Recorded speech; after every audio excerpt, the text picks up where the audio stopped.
27. 가라는 중국의 각 시기별 조세제도에 대한 글이다. 이에 대한 설명으로 옳은 것은 2.5점 2009년 출제된 문제입니다.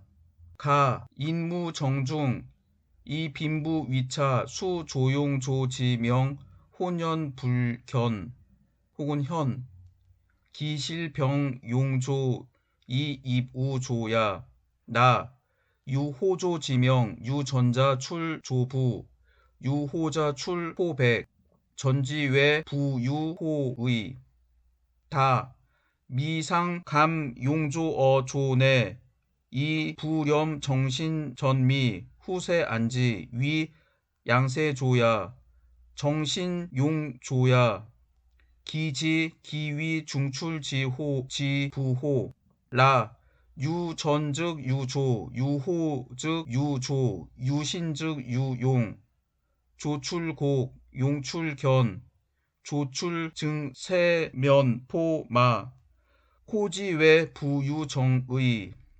상당히 한자가 많고 해석하기가 쉽지 않은데 이 문장은 황종희가 쓴 명의대방록 전제 3에 나오는 내용입니다.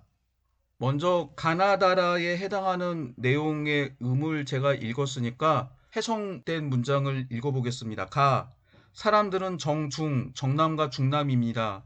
구별 없이 빈부로서 차별을 두어 비록 조용조의 명칭이 섞여 나오지는 않았지만 실제로는 용과 조를 아울러 조에 넣고 있다. 앞에 나오는 조는 조용조, 특산물 할 때 하는 조고 뒤에 나오는 조는 전조, 즉 토지세입니다.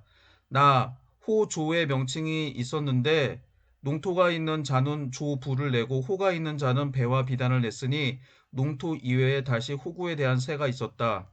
다 용과 조를 조에서 감하지 않았는데 다시 정신으로 전미 화폐와 쌀을 거두었다. 후대에 그것을 그대로 안존시키고 양세법은 조라 하고 신정은 용조라 하였으니 어찌 중복해서 거두는 부세임을 알겠는가. 용조의 명칭이 제거되지 않았으면 어떻게 여기에 이르렀는가. 라 조용조 제도를 두었는데 농토가 있으면 조가 있고 호구가 있으면 조가 있으며 몸이 있으면 용이 있었다. 조는 곡식으로 내고 용은 비단으로 내고 조는 비단과 솜 그리고 배와 말을 내고 호에 대한 세금 이외에 다시 정에 대한 세금이 있었다. 여기에서 시험 출제에 해당하는 문제로 돌아가서 가나다라에서 이게 어떤 시대의 세금 제도인지 풀이를 해보도록 하겠습니다. 가에서 핵심이 되는 단어는 제가 빨간 글씨로 쳐놨죠. 이 빈부 위차, 빈부에 따라서 소득이나 재산의 정도에 따라서 차등으로 세금을 납부하는 제도가 무엇이 있었을까요? 양세법입니다. 그래서 가는 양세법. 나, 유호조 지명, 호조라고 하는 글자가 등장하죠. 호조는 후한 말에 생겨났지만 여기서 일단 호조라고 하는 말이 등장했기 때문에 이것은 호조식, 서진의 호조식으로 보시면 됩니다. 다에 해당하는 단어 중에서는 정신전미라고 하는 단어가 등장하게 되는데 이는 당나라 때까지 등장하는 세금이 아닙니다. 이거는 조금 어려운데 이 다에 해당하는 내용은 송나라 때 등장하는 세금이에요. 그래서 여기 있는 내용을 보면 양세법으로 세금을 내는데 여기다가 정신정조라고 하는 세금을 더 냈다. 그래서 적어도 양세법, 양세로 내는 세금에다가 추가로 냈다라고 하니까 양세법 제정한 이후, 즉 북송 전기 이후의 사료임을 알 수가 있습니다. 라, 유전즉 유조, 유호즉 유조, 유신즉 유용, 그래서 조용조라고 하는 단어가 나오잖아요. 그래서 이는 조용조 제도, 당나라의 제도입니다. 그래서 순서대로 하면 가는 당후기 양세법, 나는 서진의 호조식, 다는 북송시대 세제, 라는 당전기 조용조. 그래서 순서는 나 서진의 호조식, 라 당전기 조용조, 가 양세법, 당중기 양세법, 다 송나라 시대 세금 제도입니다.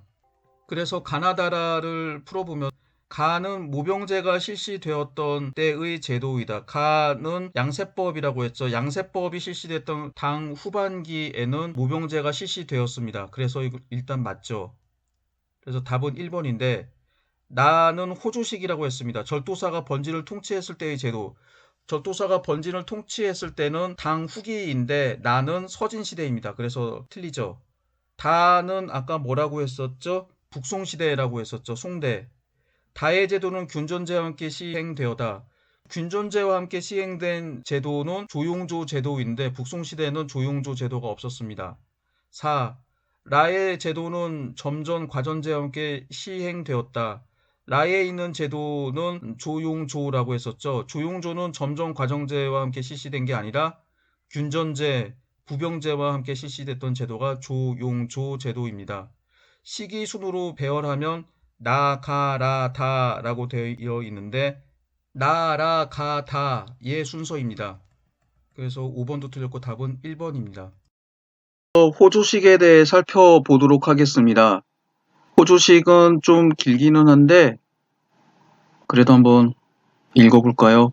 우제 호조지식 정남지호 세수 견삼필 면삼근 여급 차정 남위 호자 반수 기재변 군 혹 3분 지2 원자 3분 지1 이인 수종포 호 1필 원자 혹 1장 남자 1인 점전 70무 여자 30무 기외 정남 과전 50무 정녀 20무 차정남 반지 여즉 불과 남녀 연 16 이상지 62 정정 15 이하지 13 60 이상지 65 위 차정 12 이하 66 이상 위 노소 불사 원이 불과전자 수의미 호삼국 원자 오두 극 원자 수산전 1 28문 이 호조식에서 이걸 번역한 문장을 한번 읽어보도록 하겠습니다. 오나라를 평정한 뒤 중략 또 호 단위의 조세 규정 즉 호조지식을 정하였다. 남정이 있는 후는 매년 비단 3필과 고치솜 3근 여성과 차정남만으로 구성된 호는 그 반을 낸다. 변경지역의 경우 3분의 1을 내고 더 먼 곳에서는 3분의 1을 낸다. 중략 남자는 1인당 70무, 여자는 30무를 점전한다. 이 밖에 과전은 정남 50무, 정녀는 20무인데 차정남은 정남의 반이고 정녀가 아닌 여성들은 과전하지 않는다. 이것이 서진의 호조식이라고도 하는데 주로 이제 내용이 앞부분에 있는 내용은 주로 정남과 정남이 아닌 차정남들이 내는 세금에 대해서 언급을 하고 있습니다. 그래서 정남 성인 남성들 주로 16세에서 60세 사이에 있는 남성들이 가장으로 있는 호는 매년 비단 3필 당시 한 필은 폭 약 53cm 길이 약 9.6m였다고 하는데 그리고 고치솜 3근 당시 한 근이 220g이었다고 하니까 660g을 바쳐야 되죠. 그리고 호주가 여성이거나 차정남인 경우 남은 13살에서 15살 그리고 61세에서 65세 남성인데 일 때는 그 절반을 내고 변경 지역에는 3분의 2 그리고 더 먼 곳에서는 3분의 1 그래서 당시 중원 지역과 변경 지역 등 경제력의 차이에 따라서 내는 세금이 달랐다라고 하는 것을 언급하고 있습니다. 후반부에 있는 내용은 좀 어렵습니다. 이 분야에 대해서 학자들이 여러 가지 설명을 하고 있는데 남자는 1인당 70무, 여성은 30무씩 점전한다 라고 되어 있고 정남이 50무, 정녀가 20무씩 과전한다라고 되어 있는데 여기서 점전과 과전이 무슨 뜻인지에 대해서 학자들에 따라서 여러 가지 의견이 엇갈리고 있습니다. 대부분 점전은 이 당시 백성들이 차지할 수 있는, 경작할 수 있는 토지이고 이 가운데서 과전이라고 하는 거는 반드시 의무적으로 경작해야 되는 토지라고 하는 거죠. 그래서 성인 남성이 70무 정도의 토지를 가질 수 있지만 이 가운데서 50무 이상은 반드시 경작을 해야 된다라고 하는 그런 뜻이죠. 로 해석을 하는데 그러나 점전과 과전의 정확한 뜻을 알 수 없기 때문에 정확히 알 수는 없습니다. 그래서 이 제도를 점과전제라고 이야기합니다. 그 다음에 있는 규정을 읽어보도록 하겠습니다. 1품부터 9품까지 귀천에 따라 점전하는데 1품은 50경, 2품은 45경, 3품은 40경, 4품은 35경, 5품은 30경, 6품은 25경, 7품은 20경, 8품은 15경, 9품은 10경이다. 또한 관품의 높고낮음에 따라 음으로 친속에게 혜택을 줄 수 있는데 많은 경우 선조와 후손 각 4대까지 미칠 수 있고 적은 경우에도 그 부모와 자식에게도 혜택이 미친다. 중략. 그리고 집안일을 시키는 의식객이나 농사일을 할 수 있는 정객에게 음으로 세액 면제 혜택을 주며 쓸 수 있다. 의식객은 6품 이상이면 3명, 7, 8품이면 2명, 9품과 황제의 가마권 등은 1명이다. 전객을 가져야만 할 경우 1, 2품은 50호, 3품은 10호, 4품은 7호, 5품은 5호, 6품은 3호, 7품은 2호, 8, 9품은 1호를 초과할 수 없다. 진서 권 26 시카지. 여기에 있는 내용은 호조식 뒤에 나오는 내용인데 여기서는 관리들이 관품에 따라서 점전, 아마도 소유의 개념이겠죠. 할 수 있는 땅이 정해져 있습니다. 그래서 1품은 50경부터 시작을 해서 5경씩 차감하게 돼서 9품은 10경까지 점전할 수 있다라고 되어 있는데 당시 1경은 원래 농민 한 가구가 경작할 수 있는 표준적인 토지의 면적입니다. 전국시대부터 진난시대까지는 그랬는데 당시에는 아마 이보다 적어도 질 수 있지만 그래서 1품 관리는 50가구의 농민이 경작할 수 있는 토지를 소유해야겠죠. 그 다음에 2품은 45가구 등에서 최하품이었던 9품관도 10가구가 경작할 수 있는 토지를 소유할 수 있었다라고 하는 그런 뜻이 됩니다. 이건 당시에 엄청난 큰 혜택이죠. 이거를 국가에서 노봉 대신에 토지를 주었는지 아니면은 품계에 따라서 대토지를 소유할 수 있는 상한선을 정했는지는 지금 이제 알 수는 없습니다만 이만 해도 큰 혜택이죠. 그 다음에 일종의 소작인에 해당하는 사람들도 면세 혜택을 주게 됩니다. 그래서 6품 이상이면 3명의 소작인의 수확물을 세금을 안 낼 수 있는 그런 권리들을 주게 됩니다. 뿐만 아니라 관품에 따라서 친족들한테도 공짜로 관직으로 나갈 수 있는 권리를 주게 되는 거죠. 그래서 이 시대에 보면은 규정상으로 봤을 때 서진의 지배층들은 관리가 되면 이런 특권들을 가지고 있습니다. 그래서 대토지를 합법적으로 소유하고 그중에서 일부를 세금을 안 낼 수 있는 면세 특권을 가지게 될 뿐만 아니라 일족들도 역시 관리에 임명될 수 있는 이런 권리를 가지게 됩니다. 현재는 조용조 부병제와 한 세트로 유지가 되며 원칙적으로 동일한 면적의 토지를 분배받고 동일한 조세를 납부할 뿐만 아니라 병원에 충당되고 연간 20일간의 요역에 동원된다라고 하는 게 학계의 통설입니다. 방금 전에 읽어본 균전제 사료를 한번 분석해 보겠습니다. 이 사료에 따르면 농민들, 정남이라고 표시가 되는데 성인 남성들은 구분전 18무와 영업전 20무를 받고 그 대가로 조용조와 자료를 부담합니다. 자료는 주로 지방관청에서 징발하는 요역을 지칭합니다.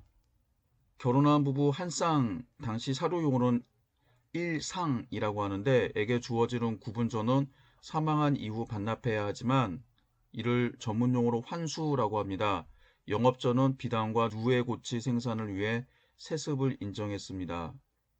구분전은 북일시대 때 노전, 영업전은 북일시대 때 상전 또는 마전을 이름만 바꾼 것으로서 기본적으로 비슷합니다. 여기서 균전제 사료를 보게 되면 일단 정남과 중남에게 1경의 토지는 1경은 100무의 토지입니다. 그래서 100무의 토지를 나눠준다라고 하는 규정이 있습니다. 그리고 정남과 중남처럼 건장한 성인 남성이 아닌 경우 노남, 독질, 질병에 걸린 사람들이죠. 폐질 마찬가지죠. 이런 사람들에게는 건전한 성인 남성보다도 적은 40무의 토지를 주고 과부인 처처업에게도 30무의 토지를 준다고 합니다. 만약에 이들이 호주가 되는 경우에 정의 반, 즉 100무의 절반 정도를 준다라고 합니다. 그리고 밑에 있는 규정을 보게 되면 도사에게 30무, 여관에게 20무의 토지를 줍니다. 도사는 도교의 남성 성직자를 도사라고 하고 여관은 도교의 여성 성직자입니다. 그리고 승리도 도사 여관처럼 한다. 즉 승은 불교의 남성 성직자, 승려 중이라고도 하죠. 니는 비구니, 즉 여성 성직자를 뜻합니다.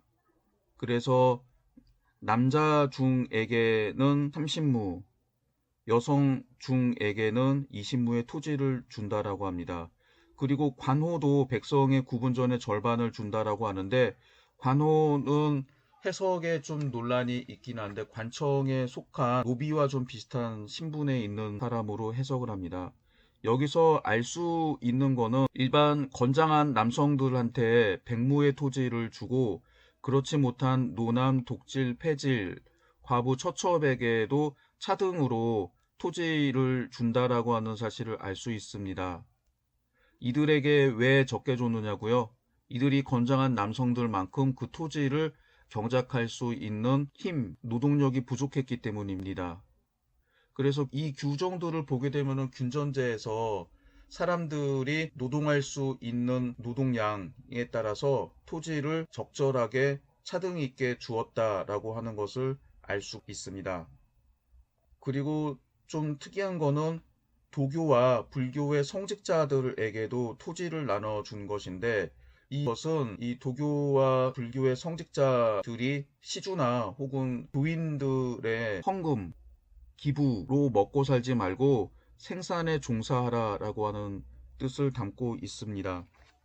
1일 부작, 1일 불식이라고 해서 하루의 노동, 생산활동에 종사하지 않으면 먹지를 말라라고 하는데, 중국에서 특히 유학자들이 종교 집단의 성직자들을 비난하는 가장 큰 이유가 일도 안 하면서 여러 사람들의 헌금이나 토지, 현물을 받아서 생활한다라고 하는 점입니다. 그래서 이런 면을 감안을 해서 성직자들에게도, 도교와 불교의 성직자들에게도 토지를 나눠주는 규정이 있었습니다. 그 다음에 토지는 구분전과 영업전으로 나누어집니다. 나중에 구분전은 반납을 해야 되는 토지이고, 영업전은 비단과 누에고치 생산을 위해서 세습을 정하는 토지입니다. 이 규정만 보게 되면은 균전제가 이대로만 진행이 된다라고 하면 참 좋은 제도입니다. 그러나 쉽지는 않습니다. 먼저 균전제는 사망 이후 구분전 80무를 반납해야 되는데, 관청에서 토지를 나눠주고 반납을 받고 하는 과정이 쉽지가 않습니다.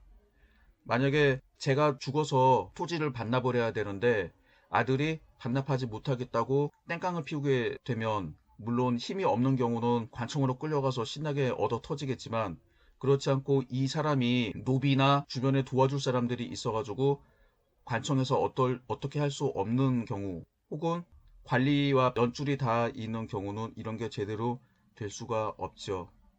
그리고 평화로운 시대가 계속이 돼서 인구가 증가하게 될 경우 토지를 일경, 즉 백무의 토지를 계속 나눠줄 수 있는 경우가 있고 그렇지 못한 경우가 있을 것입니다.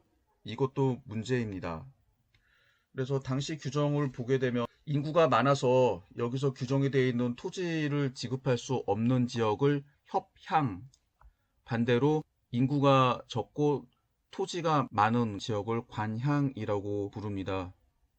그래서 주로 협향, 즉 토지를 받을 수 있는 면적이 적은 지역에서 관향으로 이주시키는 정책도 취했다라고 합니다.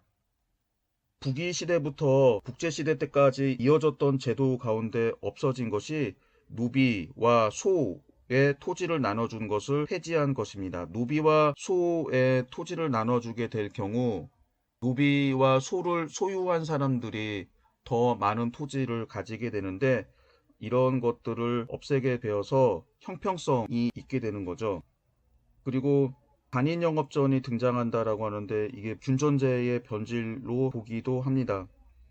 즉 관리가 돼서 받은 토지를 세습을 할 수 있게 되면은 결국 지배계층의 경제적 부의 세습을 가능하게 한다고 하는 거죠. 그 다음에 북이시대 때부터 국제시대 때까지는 대부분 부부 단위로 후전하는 형태였으나, 그래서 이런 거를 일상이라고 하는데, 당나라 때에는 성인 남성, 주로 호주인 성인 남성, 정남 혹은 중남에게 토지를 나눠주는 규정으로 바뀌게 됩니다. 그래서 이런 경우 성인 남성들이 결혼을 하건 결혼을 하지 않건 간에 분가하지 않고 한 가구로 한 호로 살게 되는 경우 그 집에서 받는 토지의 면적이 증가할 수 있습니다. 이어서 당 정기 조세와 요역과 관련된 사료를 읽어보도록 하겠습니다. 가, 무릇 부역의 제도에는 네 가지가 있는데 첫째가 조, 둘째가 조, 한자가 다릅니다. 앞에 있는 조는 전조, 둘째에 있는 조는 특산물이라고 하죠. 셋째가 역, 넷째가 자묘이다. 개원 23년 즉 735년에 칙을 내려 천하가 무사하다고 여겨 백성의 요역을 줄이고 없애는 데 힘써 마침내 제사 여러 관청에 세격 12만 294인을 감하였다. 나 과호는 정당 조가 속 이석이다. 그리고 조는 향토에서 생산되는 물자를 내게 하는데 릉, 견, 시는 각각 2장이고 포는 5분의 1을 더한다. 릉, 견, 시를 내는 경우는 면 3량이고 포를 내는 경우는 마 3근인데 모두 기재하고 도장을 찍는다. 만약 해당 호에서 필, 단, 둔, 려가 되지 않은 경우 모두 가까운 곳에 따라 합하여 필, 단, 둔, 려가 되게 한다. 말을 조로 내는 경우 매년 지료에 여유가 있으면 마 1근을 속 1도로 전납한다. 여기서 절납은 규정에 내야 되는 물자가 아닌 다른 물자로 징수하는 경우 이를 절납이라고 합니다. 바꿔서 낸다라고 하는 뜻이죠. 다 무릇 정해세역은 20일로 윤년에는 2일을 더한다. 일이 없으면 그 용을 거두는데 하루에 3척이다. 포는 5분의 1을 더한다. 일이 있어 역을 추가할 경우 15일이면 그 조, 특산품에 해당하는 조저를 면제하고 30일이면 조와 조를 모두 면제한다. 정역을 합해 총 50일을 초과할 수 없다. 여기서 말하는 역은 중앙에서 동원하는 역인데 50일 동안 징발할 수 있다라고 하는 뜻이죠. 라, 무릇 용조의 물품은 8월에 거두고 9월에 주에서 발송한다. 조, 토지 생산물인 곡물을 뜻하죠. 는 주토, 주의 토지의 수확의 빠름과 늦음에 따라 일을 헤아려 거두는데 11월에 보내기 시작하여 정월에 수납을 마친다. 강남의 여러 주 중 수로를 따라 운송하는 것은 만약 11월에 물이 얕아 태해 오르기 어려운 경우 4월 이후에 운송한다. 본주에 납부하는 경우 12월에 마친다. 마, 무릇 여러 나라의 번호가 내부한 경우에도 구등으로 정하는데 4등 이상을 상호로 하고 7등 이상을 차호로 하며 8등 이하를 하호로 한다. 상호는 정당 은전 신문, 차호는 오문을 새로 내고 하호는 면제한다. 호적에 올린 지 2년 이상이 경과한 경우 상호는 정당 양 2마리, 차호는 1마리를 내고 하호는 3호가 함께 1마리를 낸다. 양이 없는 곳에서는 백양의 값에 준하여 경화로 전납한다. 만약 종군 출정하면 안장을 지운 말을 스스로 갖추게 하고 30일 이상을 넘긴 경우에는 그 해에 양의 수납을 면제한다. 무릇 내부한 뒤에 낳은 자식은 백성과 같게 하고 번호로 해서는 안 된다. 바, 무릇 영남의 여러 주에서 밀을 새로 내는 경우 상호는 1석 2두, 차호는 8두, 하호는 6두를 낸다. 그리고 이료의 호는 모두 반을 내는 것을 따른다. 조세 부담이 가벼운 여러 주, 고려, 고구려를 지칭합니다. 백제에서 정진의 징발에 응하는 자는 모두 과역을 면제한다. 4. 무릇 천하 여러 주 세전에는 각각 준상이 있고 3년에 한 번 대세한다. 그것은 대략 150만 관이다. 매년 한 번 소세하는데 그것은 대략 40만 관이다. 이로써 군국의 전역 및 우체의 비용에 충당한다. 매년 또 별도로 80만 관을 새로 거두어 외관은 여기서 말하는 외관은 지방관입니다. 의 월급 및 공회, 관청을 뜻합니다. 의 비용에 공급한다. 아, 무릇 홍수, 가뭄, 벌레, 서리의 재해를 입은 경우 피해의 정도를 구분하여 10분의 4 이상이면 조를 면제하고 10분의 6 이상이면 조를 면제하고 10분의 7 이상이면 과, 역을 모두 면제한다. 그리고 상 또는 마가 모두 손상된 경우에는 각각 그 조를 면제한다. 만약에 이미 복역하였거나 미리 수납한 경우에 그 다음 해에 면제하도록 한다.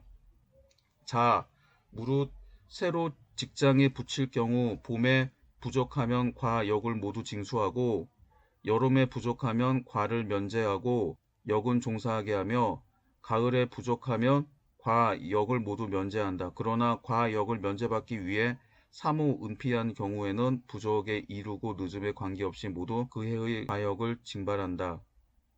차, 무릇 정호에게는 모두 우복 견면의 규정이 있다.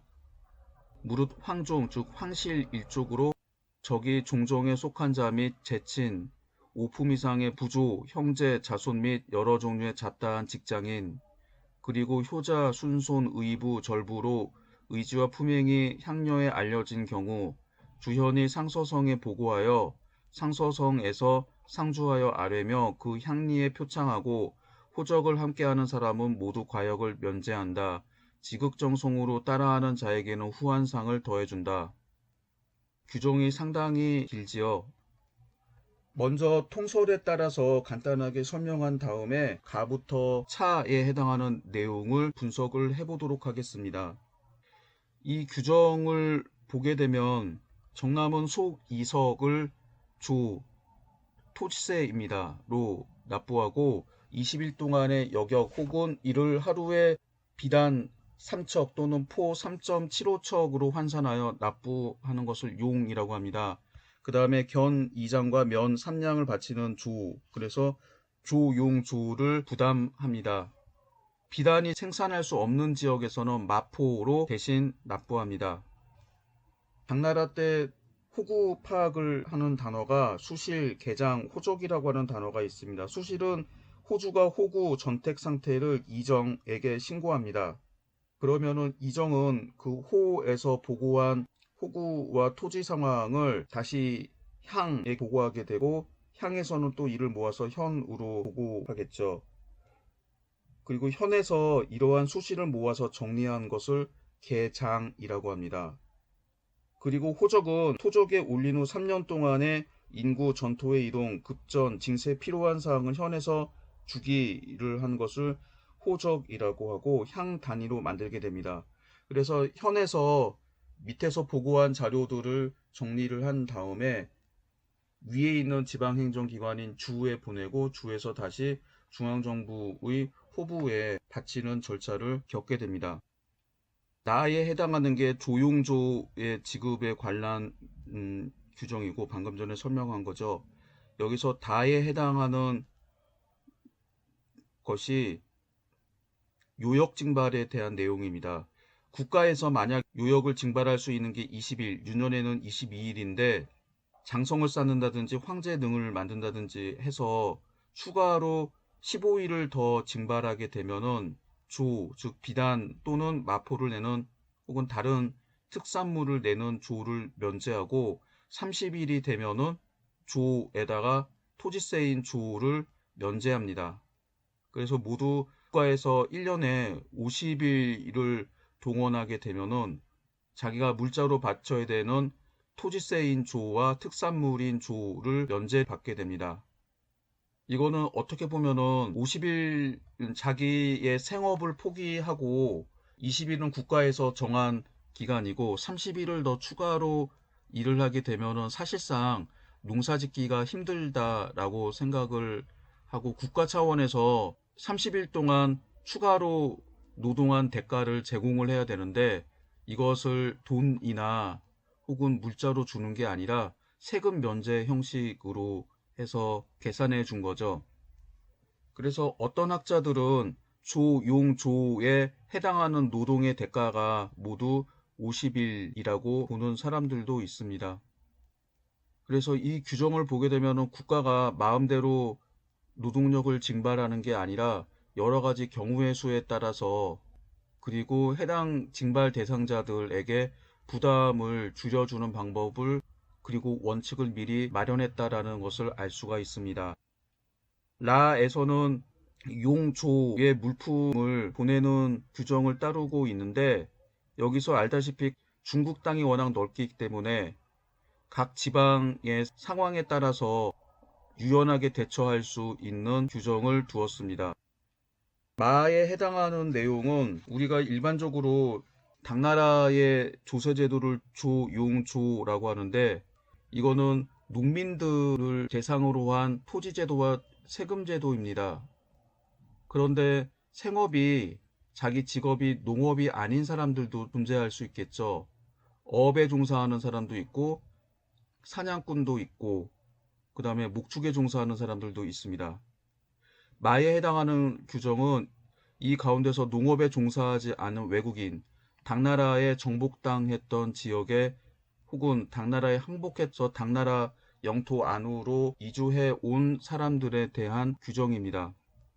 그래서 이런 사람들을 9등급으로 나눈 다음 세금을 바치게 합니다.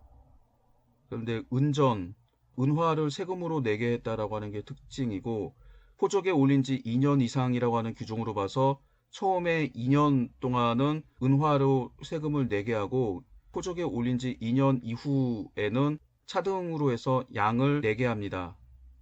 이 규정을 보면 여기 해당하는 사람들이 대부분 유목민인 경우임을 알 수 있습니다. 혹은 학자들에 따라서 은전이라고 하는 주화를 내게 했던 걸로 보아 아마도 소그드 상인을 비롯한 이런 상인이라고 주장하는 학자들도 있습니다.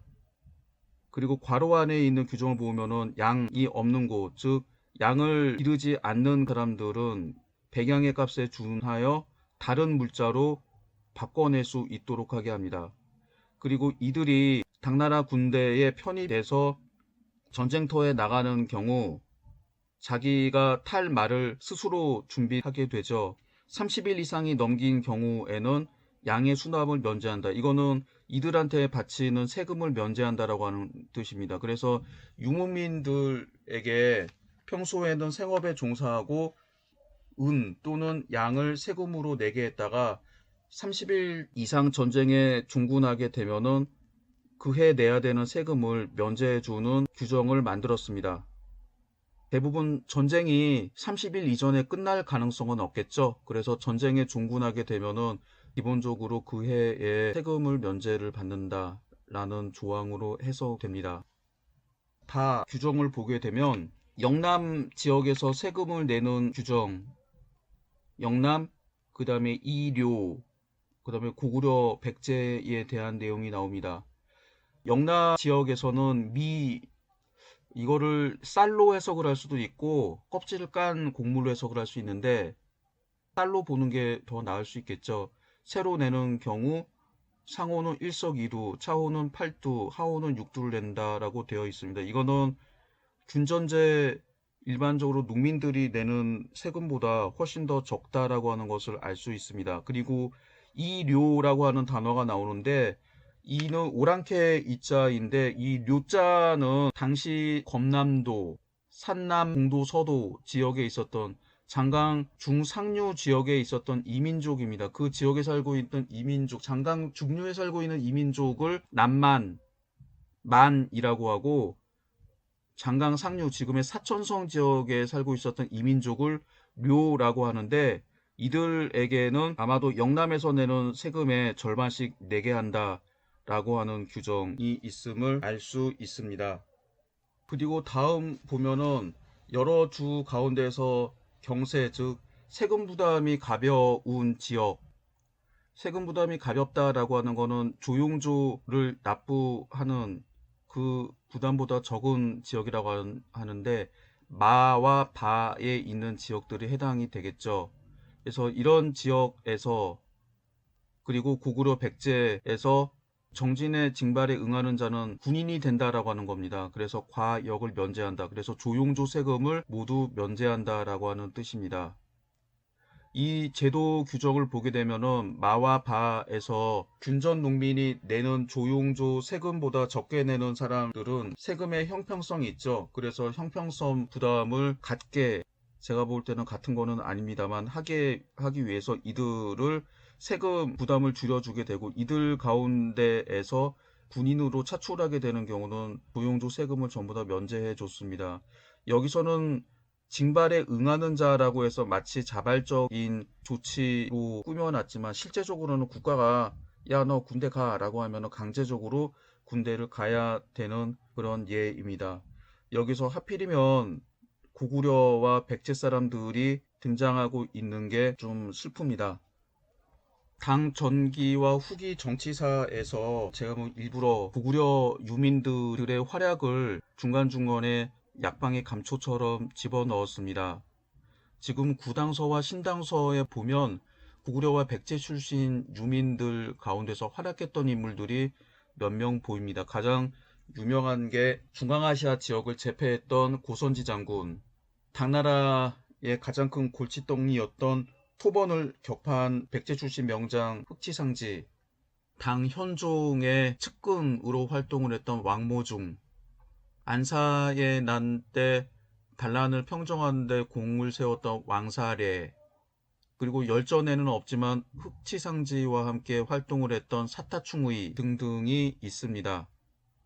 그리고 혈통상은 말갈린이라고 하는데 좀 애매하긴 하지만 이회광이라고 하는 사람도 발해인이라고 하는데 우리 선조로 볼 수 있겠죠. 그 다음에 이다조라고 하는 인물은 신당서와 구당서에 말갈인으로 기록이 되어 있는데 묘지명을 보게 되면 말갈인이 아니라 고구려 백성이었을 가능성이 높습니다. 그런데 이런 인물들뿐만 아니라 최근은 아니고 좀 오래되는데 중국에서 각지에서 묘지명이 발견이 되었습니다. 당나라 시대 때 묘지명이 특히 지금의 서안, 옛 당나라 수도 장안 주변에 있는 지역에서 발견되었고, 뭐 일부는 낙양이나 다른 지역에서도 발견이 되었죠. 그런데 그 기록을 보면 고현이라고 하는 사람의 묘지명을 보면은 좀 슬픕니다. 그 기록을 보면은 영창 원년, 즉 689년에 여러 주에 있었던 고구려인들을 차출을 해서 군인으로 삼는 역할을 맡았습니다. 그리고 그해 7월 낙주병사들을 선발하도록 했다라고 해서 신평도 좌삼군 총관에 임명돼서 전쟁에 동원했는데 앞에서는 고구려, 뒤에는 낙주라고 하는 지역 이름이 있는데 아마도 고구려 군사의 가능성이 높죠. 이 기록에서 당시 고구려가 망한 다음에 당나라 각지에 흩어져서 주로 군인으로 고구려인들이 복무하고 있다는 사실을 알 수 있습니다. 그래서 기록을 보게 되면은 당육전 병부상서조에서도 장안 서쪽에 있는 여러 지역, 농우라고 불리는 지역이 있는데 그 지역에 있었던 강 고구려인들을 강제로 군인으로 차출하는 규정을 두었습니다. 그래서 이 규정에서 이게 자발적인 거라고 하면은 다행이겠지만 대부분 자발적이지 않은데 고구려와 백제인들을 군인으로 충당하는 예가 있었음을 알 수 있습니다. 그래서 일반인들을 병사로 충당을 했기 때문에 이들 중에서 공을 세운 사람들이 장군으로 승진하게 되겠죠. 그래서 구당서와 신당서에 자기의 이름을 남기는 고구려와 백제 유민들이 있었습니다. 여러 차례 학생들한테 이 규정을 읽으면서 물어봅니다. 조용조 세금 안 내고 군인이 돼서 전쟁터에 나가서 싸울래? 아니면 세금 내고 전쟁터에 안 나갈래? 대부분의 학생들은 차라리 세금 내고 군인이 되지 않겠다라고 합니다. 자기의 목숨값이 세금 정도로 싸 보이지는 않는다라고 하는 거죠. 그리고 사에 있는 조항은 조용조와 다른 세금이 있다라고 하는 것을 알 수 있습니다. 사에 나오는 규정을 보게 되면은 국가를 유지하는데 가장 중요한 게 통신 운송 시설입니다. 그래서 전역과 우체라고 하는 것도 각 지역의 중앙에서 지방 혹은 지방에서 중앙, 지방과 지방 사이에 공문서를 전달하고 전달하는 사람들의 숙박 혹은 출장 가는 사람들의 숙박을 책임지는 그런 시설들을 운영하게 되는데 이를 운영할 비용으로 따로 세금을 책정해서 그 비용에 충당했다라고 하는 거죠. 또 지방관과 지방관청에 필요한 비용들도 따로 세금을 내서 충당했다라고 하는 것을 알 수가 있습니다. 아번은 주로 자연재해가 생겨서 세금을 면제해 주는 겁니다. 피해 정도에 따라서 피해 정도가 10분의 4 정도이면 토지세, 공무를 납부한 토지세인 조를 면제하고 10분의 6 이상이면 토지세와 특산물을 면제하고 7 이상이면은 세금과 요역 전부를 면제한다라고 하는 규정입니다. 그래서 이런 식의 규정이 있어서 국가가 아무렇게나 세금을 징발하는 것이 아니라 사람들의 피해 정도까지 감안했다. 물론 이거는 당나라뿐만 아니라 그 이전 왕조에서도 있었던 규정입니다. 다만 당나라의 경우 이런 규정이 남아있는 거고 이전 왕조의 법전이 남아있지 않아서 당나라 시대 최초로 있는 규정처럼 보일 뿐입니다. 자는 부적이라고 하는데 이거는 호적에 등록하는 것을 뜻합니다. 그래서 호적에 등록을 하는 시기에 따라서 늦게 하게 되면은 뭐 세금의 일부를 부과하고 그렇지 않게 되면은 전부 부과한다라고 하는 규정을 담고 있습니다. 차에 나오는 규정은 우복견면이라고 되어 있는데 이거는 조세와 요역의 면제 조항을 담고 있습니다. 여기서 보면은 조세와 요역 면제 대상은 크게 세 부류로 나눌 수가 있습니다. 첫 번째는 황종이라고 하는데 황실일족입니다. 구시 가운데 종정시라고 하는 부서가 있죠. 이 종정시에서 하는 역할이 바로 황실일족들을 관리하는 규정입니다. 그래서 황실일적으로서 종정시에 그 명단을 기록된 사람들은 세금을 면제받습니다. 쉽게 말하면 이 씨는 전부 세금을 면제받습니다.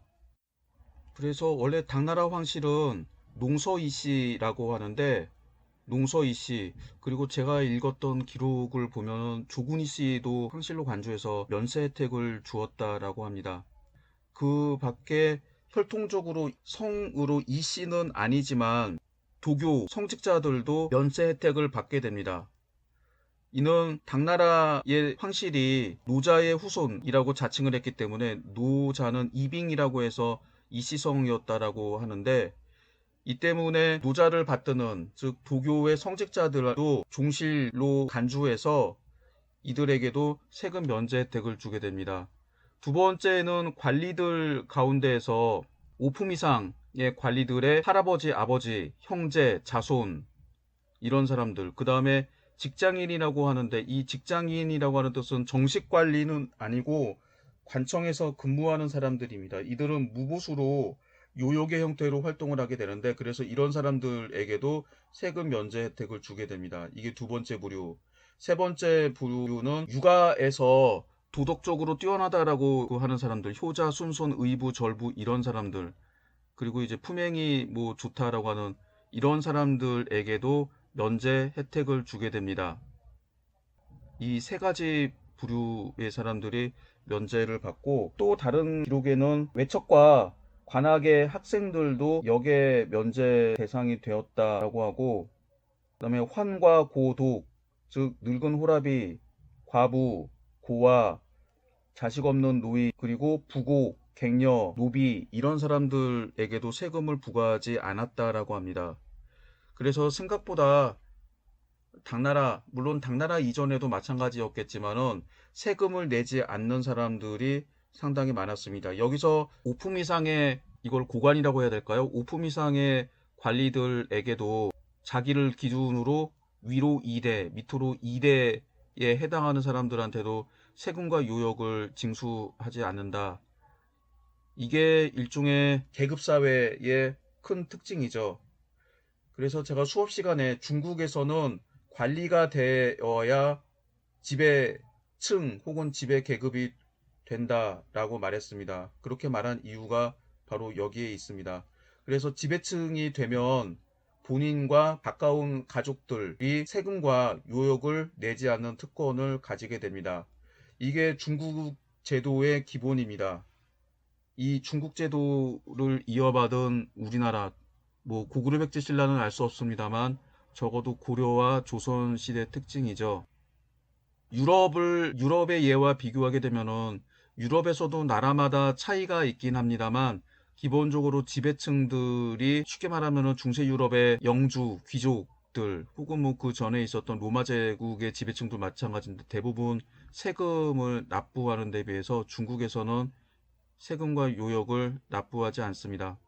그래서인지는 모르겠는데 지금 정권에서는 이런 것들이 없지만 우리나라에서도 고관 출신들의 자손들에게 다 군대를 면제시켜주는 그런 아름아름 그런 게 있었다라고 하죠. 물론 국회 청문회가 도입이 된 이후에 이런 것들이 없어지게 되고 1997년과 2002년 당시의 대선에서 떨어졌던 이회창 후보가 다 아들 둘이 군대 면제를 받았는데 군대 면제 받은 게 몸무게가 적게 나가서죠. 몸무게가 너무 많이 나가서 군대 면제를 받았으면 그나마 다행이었을 텐데 그 반대로 몸무게가 적다라는 이유 때문에 군대 면제를 받아가지고 그것 때문에 당시에 20대 30대들이 열받아가지고 그 사람한테 투표를 안 해주는 바람에 대통령이 될 뻔하다가 못 됐던 그런 예가 있습니다. 실제인지는 모르겠으나 이회창 씨가 대법관이었는데 대법관이 되면은 병무청에서 알아서 사돈의 팔촌까지도 군대를 면제시켜줬다라고 하는데 그게 이 중국의 정근대 시대 때 관행을 이어받은 건 아닌지 그리고 지금도 이런 그 아빠 찬스, 엄마 찬스는 보이게 보이지 않게 모두 존재하게 되는 거죠. 그리고 효자와 후자, 뭐 순손 이런 사람들 육아적으로 가족 질서를 유지하는 데 가장 중요한 행위를 한 사람들한테도 조세와 요역의 면제 혜택을 주는 거는 결국에 착하게 살아라라고 하는 그런 뜻을 담고 있습니다. 그런데 이 규정을 보면서 좀 이런 생각이 드는 게 이렇게 효자나 이런 절부, 의부 이런 사람들이 아닌 사람이 얼마나 다 있었을까요? 다 부모에게 효도하고 다 우애 있게 지내고 부부간의 관계가 돈독했을 텐데 이게 향리에 알려진 경우 주현에서 상서성에 보고한다라고 되어 있는데 이렇게 관리들이 순수하게 이런 사람들을 효자라고 보고를 했을까요?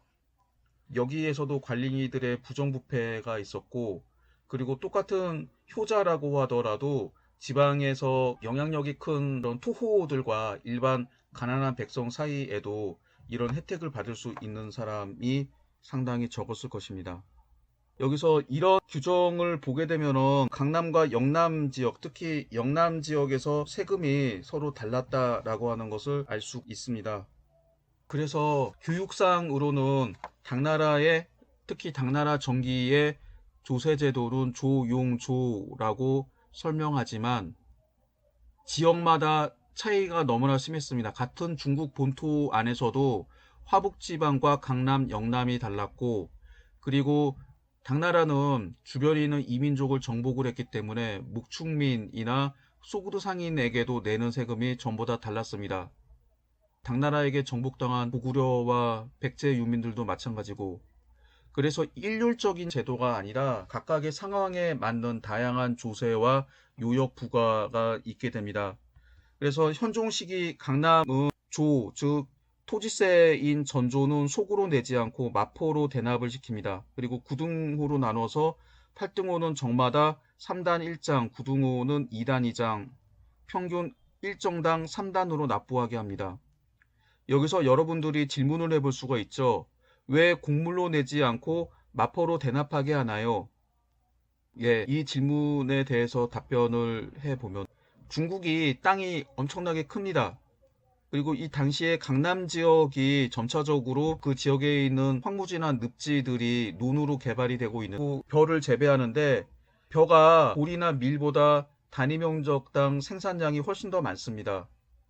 여기 있는 곡물을 납부하지 않고 이거를 마포, 조용조 할 때 뒤에 있는 조자죠. 특산물로 납부하는 조치를 취한 이유는 여기서 식량 곡물로 징수를 한다라고 하더라도 수도인 장안이나 제2수도 낙양으로 운반하는데 많은 비용과 시간이 걸리기 때문입니다.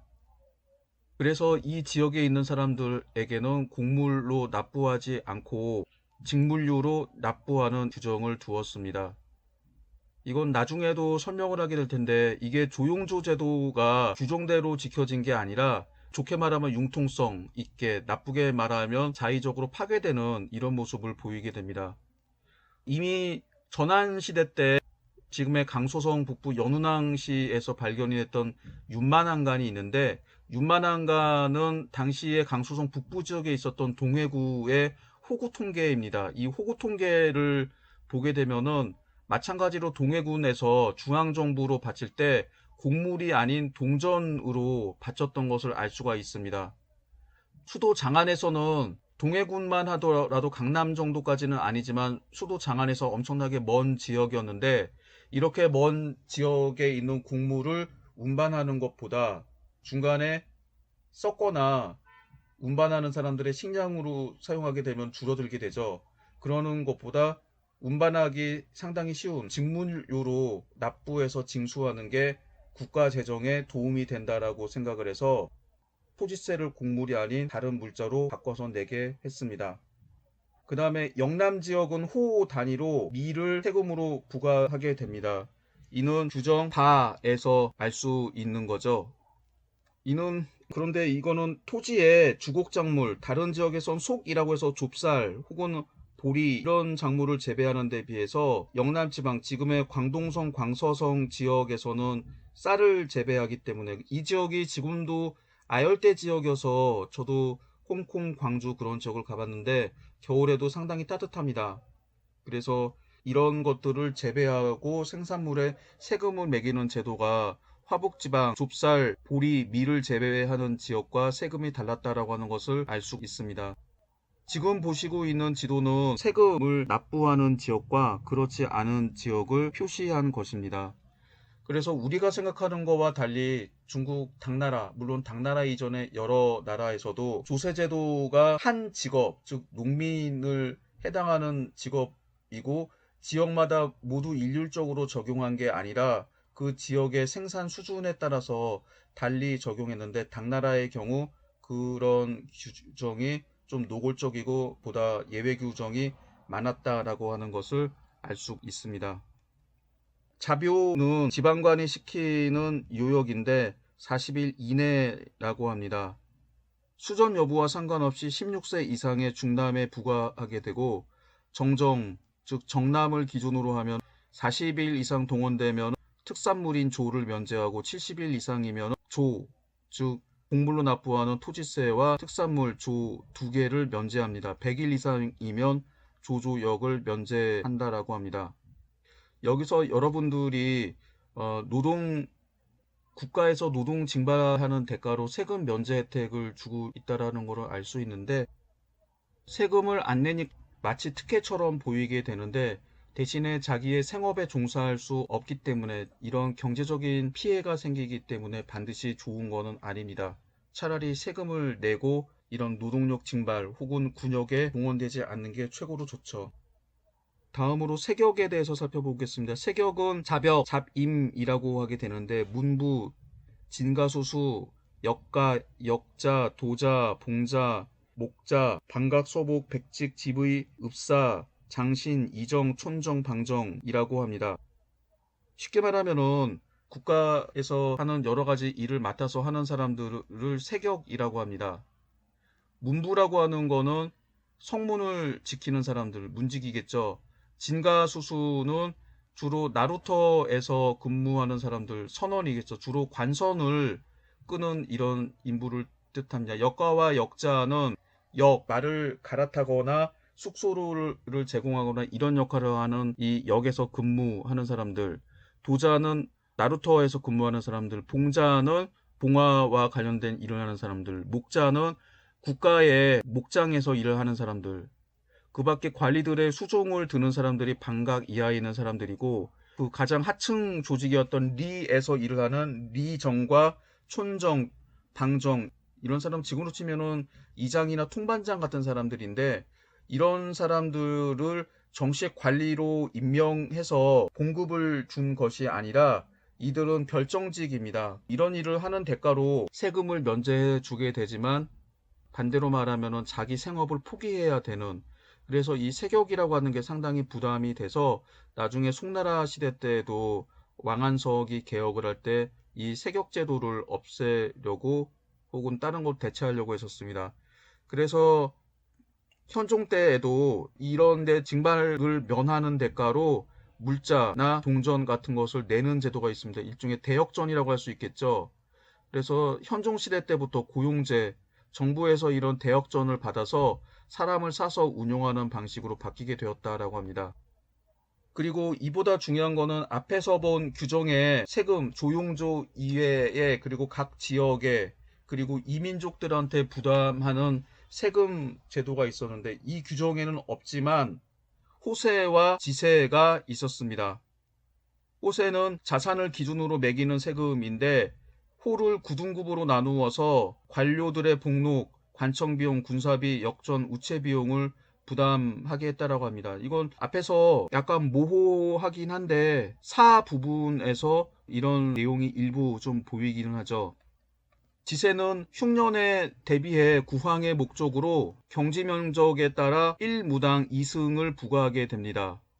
그리고 여기서 거둔 세금으로 의창을 만들게 되는 거죠. 이게 지금으로 말하면은 정부에서 강제적으로 세금처럼 거두는 것들이 있죠.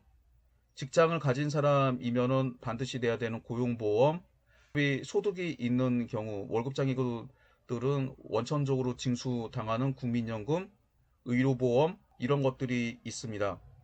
뭐 국민연금의 경우는 전 정권에서 삼성의 불법 승계를 도와주는 데 사용해서 3천억인지 6천억 정도 손해를 보기도 하는데 원래 그렇게 해서는 안 되고 적어도 적자를 보지 않도록 해야 됩니다. 원래 이 규정은 흉년에 대비하기 위해서 미리 식량을 창고에다 보관하는 뭐 의창, 상평창이라고 하는데 문제는 현종 개원년간에 강회 지역, 즉 회수와 장강 지역에 있는 의창곡식을 국가에서 횡령하게 됩니다. 그래서 일종의 공적 부조를 하기 위해서 만든 비용도 국가 재정으로 전용하게 되는 거죠. 이거는 참 나쁜 짓입니다. 그래서 원래는 세라고 하는 게 아니라 자기 일종의 보험료라고 해야 되는데 이게 당 현종뿐만 아니라 그 이후 시대에도 이런 흉년을 대비하기 위해서 거둔 세금을 관청에서 몰래 전용하고 착복하는 경우가 상당히 많아지게 돼요. 그래서 중국인들이 쓴 논문들을 보게 되면 바로 이 의창, 상평창을 유지하는 비용도 원래는 보험료의 성격입니다만 납세로 해서 국가에서 착취하는 여러 부가적인 세금 중에 하나로 나열하고 있는 그런 논문들을 많이 볼 수가 있습니다.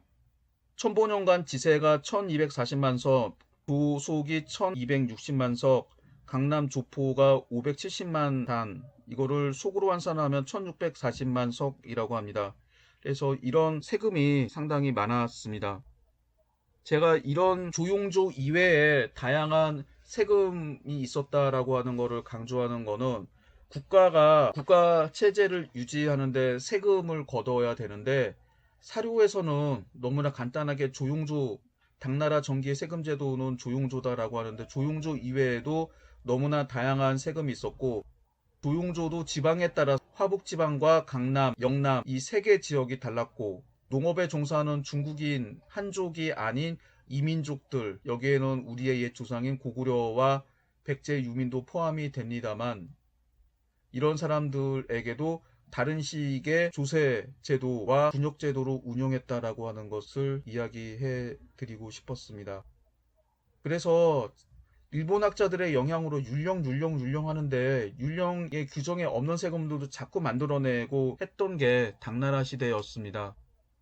그래서 조용조만 하더라도 세금이 많다라고 생각이 되는데 여기에다가 호세, 지세부터 해서 여러 가지 세금과 요역의 부담이 있었으니 어떤 일본 학자가 중국 역대에서 가장 불쌍한 농민이 균전 농민이라고 하는 말도 충분히 이해할 수 있습니다. 2차례 정도 시험 문제에 출제가 된 것 같은데 그래서 여기에 나오는 사료들을 여러분들이 읽어보신 다음에 양세법의 특징을 잘 정리하시기 바랍니다. 양세법은 양자는 둘 양자입니다. 1년에 두 차례에 걸쳐서 세금을 징수하는 방법이기 때문에 양세라고 하는 명칭이 붙었습니다. 그래서 이는 호세와 지세를 세수로 해서 여름과 가을 두 시기에 나눠서 징수하는 원칙입니다. 양세법의 내용에 대해서 살펴보도록 하겠습니다. 첫 번째 규정은 양출제입입니다. 지출을 헤아려서 이입, 수입을 결정한다.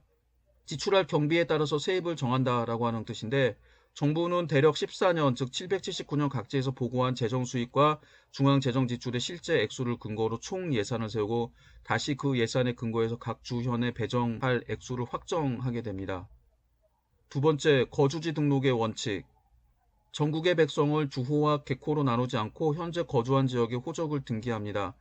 정남, 중남의 구별 없이 일률적으로 토지와 재산의 다과에 따라 납세의 등급을 정합니다.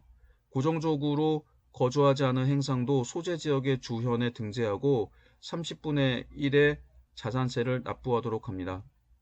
여기서 좀 설명을 해야 될 게 이 시대의 용어도 아니고 당대 논문에서 그런 용어를 쓰는 논문들을 보지는 못한 것 같은데 명나라 시대의 용어입니다. 원적주의라고 하는 단어가 등장하게 되는데 중국에서는 역대의 호적은 거의 대부분 자기가 태어난 지역의 주현의 호적을 등재하게 됩니다. 그리고 대부분 거주 이전의 자유가 없죠. 그래서 자기가 호적에 등록된 지역에서 국가로부터 토지를 받고 농사를 지어서 세금을 납부합니다. 물론 예외적인 경우 협향, 즉 토지가 적은 지역에서 관향, 토지가 많은 지역으로 이주시키는 경우가 있겠죠. 혹은 정부에서 강제적으로 여러 가지 이유로 3인 정책을 실시하게 되는데 그런 예가 아니면은 자기 호적이 등록이 된 대부분 고향에서 세금을 납부해야 됩니다. 그런데 여러 가지 이유 때문에 고향을 떠나는, 즉 호적지를 떠나게 되는 경우가 있겠죠. 그렇다라고 하더라도 규칙상 그 사람, 도망간 사람, 호적에서 벗어난 사람의 세금을 징수할 수 없습니다. 세금과 요역을 징수할 수 없습니다. 이런 원칙을 원적주의 혹은 원적지 발환주의라고 합니다. 그래서 이렇게 도망간 사람들을 망명이라고 하는데 도망가서 명령을 따르지 않는다라고 하는 그런 뜻이 우리가 사용하는 망명이랑 좀 원래 다른데 그래서 이런 사람들은 반드시 잡아서 고향으로 돌려보내야 되는데 사실 이게 쉽지가 않죠. 쉽지가 않은데 원칙적으로는 원적주의에 따라서 일단 고향을 이탈한 사람들 같은 경우 호적이 여전히 A라고 하는 지역에 있고 도망가서 현재 살고 있는 B라고 하는 지역에서는 호적이 없어요. 그러다 보니까 양쪽에서 세금을 징수할 수 없습니다. 법적으로. 물론 불법적으로 B 지역의 지방관들이 이들로부터 세금을 거둔 다음에 호적이 없기 때문에 자기가 삥땅 치거나 해서 할 수 있는 방법은 있겠죠. 그래서 이런 타지인들 혹은 자기 지역에서 벗어난 사람들의 호적을 파악을 한다라고 하더라도 호적에 등록이 되어 있으나 이 지역에서 살지 않는 사람들은 세금을 거둘 수 없고 호적에 없지만 B라고 하는 지역에서 와서 사는 사람들은 세금을 거둘 수 없는 사태가 발생합니다. 원래 이런 거는 대규모 전란이 발생하거나 자연재해 등 커다란 사건 사고가 터지게 되는 경우 이런 예들이 일어나게 되는데 그래서 원칙적으로 이런 것들을 막고 되도록이면 유민들이 고향으로 돌아가서 살게 하는 제도를 취하게 돼요. 이게 모든 왕조의 기본적인 정책이었는데 그렇게 하지 않고 이 원적주의를 포기하고 그래 지금 살고 있는 지역에 다시 그 호적을 만들어서 등록하도록 해라라고 하는 정책입니다. 이거를 부적주의라고 합니다. 여기서 주호 개코라고 하는데 주호라고 하는 거는 자기 호적에 등재돼 있는 지역에서 사는 사람들을 주호라고 하고 개코는 호적에서 벗어나서 다른 지역에 사는 사람들을 개코라고 하죠. 그래서 현재 거주한 지역에 호적을 등기하도록 하는 정책을 취하게 됩니다. 거기다가 호적이 있더라도 여기저기 떠돌아다니면서 장사하는 사람들이 있죠. 이런 사람들도 파악을 해서 30분의 1의 세금을 매기게 됩니다. 이 30분의 1이 소득세인지 자산세인지는 모르겠으나 아마 자산세라고 하는 게 일반적인 것 같아요. 이런 원칙을 정하게 됩니다.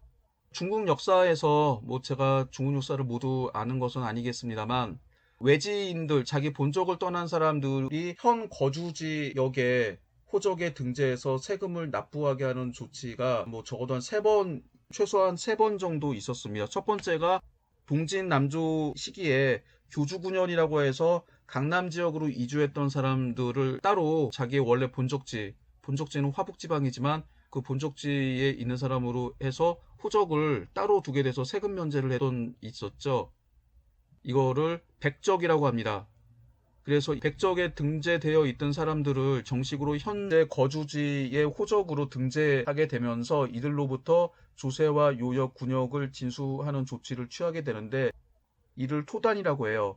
이 토단이라고 하는 게 기록에 나온 첫 번째, 거의 첫 번째의 이 부적주의, 실제 거주지에 등록해서 호적에 등록해서 세금과 요역을 징수하는 방법입니다. 그리고 두 번째가 바로 당 후반기의 양세법입니다. 그리고 세 번째가 명나라 시대 때 명중기 이후에 이갑제가 이완이 되고 사람들이 다양한 지역으로 이주하게 되면서 이주한 지역에 새로 이주한 외지인들이 많아지게 되자 이들을 이제 거주시키는 거죠. 현재 호적에 등록하게 하고 세금을 부과하는 정책. 그래서 명나라 같은 경우도 명초에 원적주의, 원적지 발안주의를 택했지만 나중에는 그게 힘들다라고 하는 사실을 알게 되면서 부적주의 원칙을 택하게 됩니다. 그 밖에 사료에 명시적으로 나오지는 않았지만 지방관들 같은 경우는 유민들을 자기 지역에서 이제 촌압하는 정책을 했다라고 하는 거로 봐서 지금 이제 우리가 공식적인 규정이 없다 뿐이지 그 이외에도 그 이전에도 이런 그 부적지위에 해당하는 것들은 분명히 있었을 겁니다. 명시적인 게 이 세 가지라고 하는 거죠. 그리고 세 번째의 특징은 전액전납이라고 해서 세금을 동전으로 납부한다라고 합니다. 그래서 원칙적으로는 동전으로 납부해야 되는데 국가에서는 동전 대신에 현물, 즉 곡물이나 비단, 마포 같은 직물류 등으로 납부하는 것, 이를 절납이라고 했었죠. 그래서 이런 다른 물자로 내는 것도 인정했다라고 합니다. 사실 돈으로 내는 게 편하지 않냐라고 할 텐데 지금은 우리나라를 비롯한 전 세계에서 화폐가 일상적으로 사용되어 있기 때문입니다. 그리고 또 한 가지는 여러분들은 상관이 없겠지만 여러분들은 부모님한테 용돈을 받을 때 쌀 한 말, 두 말, 보리 한 말 이런 식으로 받지 않죠. 돈으로 받죠. 물론 이 돈도 현금으로 받는 경우도 있고 인터넷 뱅킹을 통해서 통장에 꽂아주거나 혹은 카드, 설마 부모님이 카드를 주시는 부모님이 있는지는 모르겠는데 그런 식으로 하게 되는데 지금은 우리가 화폐를 사용하는 게 너무나 당연하고 그리고 월급 자체도 월급이나 각종 대가를 돈으로 주고받기 때문에 너무나 당연한 것처럼 생각이 되지만 정부대 시대 때는 그러지 않았습니다. 대부분 농민들이 생산하는 물자는 곡물입니다. 쌀, 보리, 밀, 좁쌀 혹은 채소, 과일, 차 이런 것들인데 주로 이제 곡물들을 생산하게 되면은 자급자족을 하면서 살면은 편한데 세금을 쌀 몇 말, 보리 몇 말, 밀 몇 가마 이런 식으로 거두면 편한데 이거를 다른 물자로 대신 내라고 하면은 사람들이 이런 것들을 팔아야 돼요. 그런데 대부분의 사람들이 먹기 위한 주곡을 생산하게 되는데 이 주곡을 팔려고 하면 팔려고 하는 공급량이 늘어나고 이걸 사려고 하는 사람 그 수요가 적기 때문에 원래 시세 가격보다도 더 싸게 팔아야 됩니다. 그래서 화폐 경제가 도입이 되면 농촌에 사는 사람들은 피해를 많이 봐요. 재산상의 피해를 상당히 많이 보는 정책입니다. 거기다가 예를 들어서 쌀 한 가마에 동전 100문이었다 있던 시절이 있고 120문이 있던 시절이 있고 140문인 시대가 있죠. 그래서 교환 비율, 가격이 달라지기 때문에 세금 액수는 동전으로 치면은 변화가 없지만 자기가 내야 되는 세금이 늘어날 수도 있고 줄어들 수도 있습니다. 이게 동전으로 납부하는 제도의 가장 큰 조항입니다. 독소 조항이죠. 그리고 토지의 면적에 부과하는 전무세는 양세법 발표하기 전 해인 779년에 토지 면적, 중앙정부에 보고된 동토 면적을 표준으로 해서 균등하게 징수했다라고 합니다. 다섯 번째는 조세의 단일화. 앞에서 살펴보신 것처럼 안사에 난 이후에도 여러 가지 세금이 있었을 텐데 앞에서 살펴본 세금만 하더라도 뭐가 있었죠? 조용조, 호세, 지세가 있었고 요역과 자묘, 세격, 군역 이런 것들이 있었는데 그래서 이런 것들을 물론 이외에도 나중에 더 많이 생기긴 합니다만 이런 것들을 통폐합을 해서 세금을 하나로 걷게 된다라고 하는 게 조세 단일화. 이게 제대로 지켜졌으면은 좋은데 당 후반기의 조세 제도에 대한 논문들이나 책을 보게 되면은 물론 양세법 이외에도 양세 이외에도 다양한 명목의 세금이 여전히 존재했습니다. 그리고 가장 중요한 특징인 이회징수. 징세 시기를 하, 가을과 하, 여름과 가을로 나누게 됩니다. 하세는 6월을 넘지 않고 추세는 11월을 넘지 않게 한다라고 하는데, 여기서 왜 2번 징수할까요? 그리고 그전에는 왜 1번 징수했을까요? 그 전에는 어떤 곡물이건 간에 좁쌀이건 쌀이건 보리건 밀이건 간에 한 가지 작물들을 재배한 다음에 세금을 걷었었는데, 아마 이때부터는 1년 2모작이라고 하는 거는 서로 다른 품종을 1년에 2번 재배하는 걸 2모작이라고 하죠. 그래서 아마도 주로 쌀과 좁쌀을 봄부터 가을에 걸쳐서 재배하고, 그 다음에 밀이나 보리를 파종을 해서 다음에 봄 정도에 수확을 하는, 혹은 여름 정도에 수확을 하는 이모작이 확대가 되었을 겁니다.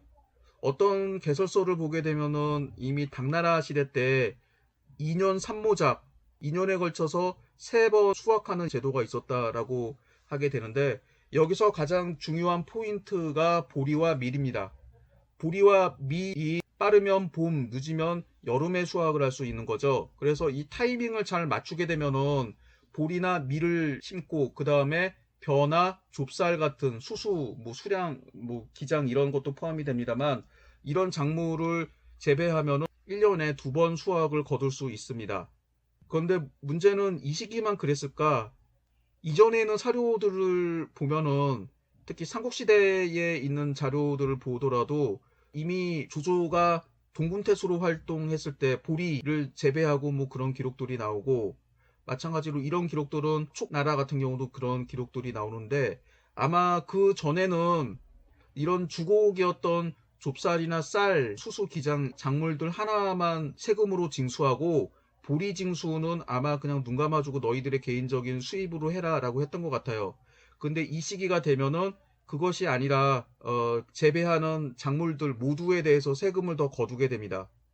농민 입장에서 말하면은 각종 세금이 통폐합이 되니까 좋은 것처럼 보이는데, 전에는 세금을 안 냈던 보리나 밀 같은 거를 이제 세금으로 낸다라고 하면은 반드시 좋은 거라고 볼 수는 없습니다. 그리고 또 다르게 조용조 세법에서 세금 부과의 가장 중요한 거는 정남, 중남이라고 해서 즉 성인 남성을 기준으로 해서 성인 남성당 조용조라고 하는 조세를 부과하게 됩니다. 그런데 이 양세법에서는 어떻게 했을까요? 호를 기준으로 해서 세금을 부과하게 됩니다. 그리고 조용조라고 하는 세법은 재산에 상관없이 일정 금액, 예를 들면 토지세 같은 경우는 2석 그런 식으로 해서 일정 액수만 납부를 하면 되는 대신에, 여기서는 자산에 따라서 혹은 소득에 따라서 세금 등급을 나누게 되고, 이 등급에 따라서 세금 액수가 달라지게 된다라고 하는 게 큰 특징이죠. 그래서 양세법의 의의와 특징을 살펴보도록 하겠습니다. 첫 번째는 조용조와 각종 가연잡세를 합쳐서 간편한 통일세제를 확립했다. 국가 수입이 증가했다. 관리들의 가렴 주구가 없어졌다. 과연 그럴지는 모르겠지만 생산의 회복과 발전에 유리했다. 두 번째, 재산과 토지를 기준으로 호등을 정하여 빈곤한 농민에게 세금이 집중하던 불합리한 현상이 심화되고 납세의 대상이 확대되었다.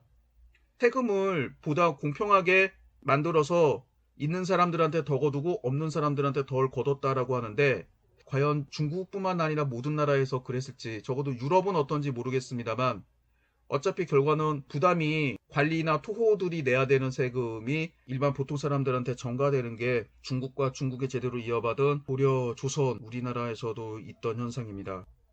세 번째, 정이 아닌 자산을 기준으로 세금을 부과하게 됩니다. 그래서 성인 남성을 기준으로 한 여격 위주의 부세제도가 토지 실물을 위주로 한 부세제도로 바뀌었다라고 합니다. 네 번째, 당후기 대토지 소유제와 상품 경제의 발전을 반영했다. 이건 자산에 따라서 세금을 매긴다.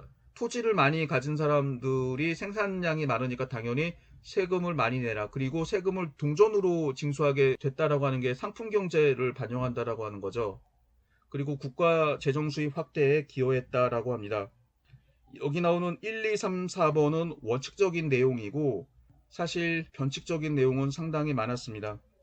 그래서 양세법에서는 앞에서 말한 6가지 혹은 7가지 규정을 기억을 하셔야 되고, 이 문제는 요새 최근에 임용고사 문제 추세가 괄호치기 문제가 상당히 많이 나옵니다. 그래서 제가 여기에서 중요한 조용조나 양세법에다가 빨간색 혹은 파란 색깔로 칠해 놨는데, 이 양세법 사료를 원문 혹은 번역문으로 제시하더라도 양세법에 있는 6가지 혹은 7가지 내용을 확실하게 숙지하신다라고 하면 당황하지 않고 실마리를 찾아서 충분히 잘 대처하실 거라고 생각합니다.